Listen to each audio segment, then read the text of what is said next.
2 दिन का गुजरात दौरा शुरू होने से पहले मनीष सिसोदिया ने बड़ा दावा किया है। उन्होंने दावा किया है कि बीजेपी से उनके पास संदेश आया है कि आप तोड़कर बीजेपी में आ जाओ, सीबीआई ईडी के सारे केस बंद करवा देंगे। उन्होंने ट्वीट किया कि मेरे पास भाजपा का संदेश आया है, आप तोड़कर भाजपा में आ जाओ, सारे सीबीआई ईडी के केस बंद करवा देंगे।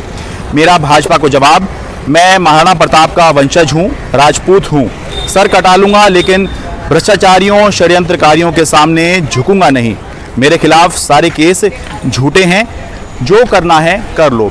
अब इसमें 2-3 बातें हैं। पहली, ये एक आम धारणा है कि सीबीआई के केस, ईडी के केस, इनकम टैक्स के केस या पुलिस के केस जो हैं ज़्यादातर जो विपक्ष के नेता हैं, विपक्षी पार्टियों के नेता हैं, उन पर ही इस दौर में करवाए जा रहे हैं। और ये भी देखा गया है कि जो दूसरी पार्टियों के नेता बीजेपी में आ जाते हैं तो उनका जीवन जो है वो कुछ सरल, कुछ आसान हो जाया करता है।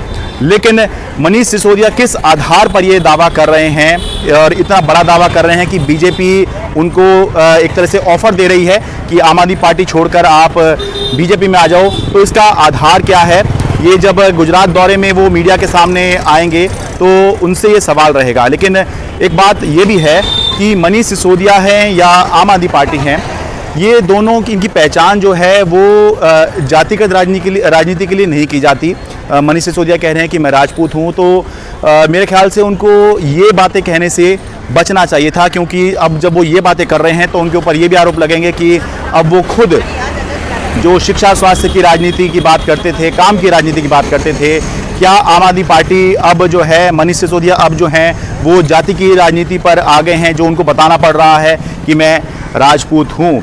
मनीष सिसोदिया की जो छवि है, जो इमेज है, जो पहचान है, वो एक अच्छे शिक्षा मंत्री के तौर पर है। और न सिर्फ शिक्षा मंत्री बल्कि एक ऐसे विजनरी लीडर के तौर पर है, खासतौर से शिक्षा के क्षेत्र में, कि जब कुछ देश में होता है शिक्षा के ऊपर तो मनीष सिसोदिया क्या कह रहे हैं ये देखा जाता है। और बहुत से लोग जो हैं उसको मानते हैं, देखते हैं और फैक्टर इन करते हैं, उससे आगे के लिए बहुत कुछ प्रेरणा लेते हैं।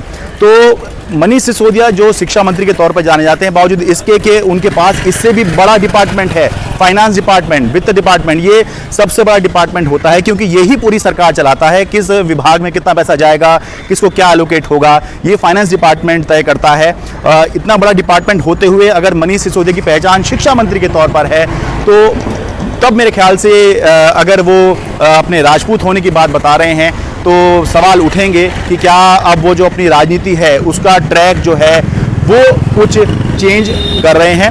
लेकिन अब 2 दिन का दौरा मनीष सिसोदिया का और आम आदमी पार्टी के मुखिया, दिल्ली के मुख्यमंत्री अरविंद केजरीवाल का गुजरात में शुरू हो रहा है, तो कम से कम पहले दिन तो यही फोकस रहेगा कि मनीष सिसोदिया ये बताएं कि किस आधार पर उन्होंने इतना बड़ा दावा किया है कि बीजेपी से ऑफर आया है कि आप तोड़कर बीजेपी में आ जाओ।